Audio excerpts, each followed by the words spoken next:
Assalamu alaikum. Hurmatly görüşçüler, amansızlarбы?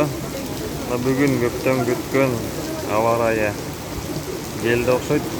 Канча күндөн бери аябай Москва шаарында күн ысып, элдер айласын таппай аябай кыйналышты эле. Кудайымдын борасы да окшойт. Бүгүн 27 июнь 2021. Метро Молодежная. Жамгыр аябай жаап жатат. Жолдор суу болуп кетти.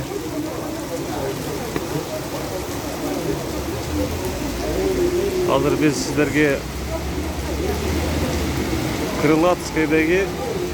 Крылатский авторынакта барып, автоунаалардын бааларын билип келүү үчүн чыктым эле.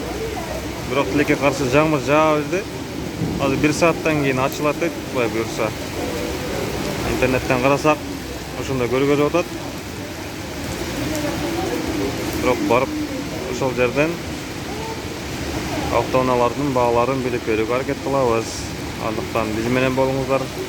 Каналга катталып, подписаться басып коюуну унутпаңыздар. Бүгүн Кудай буйрса күн ачылгандан кийин барып тартып көргөзүп берем.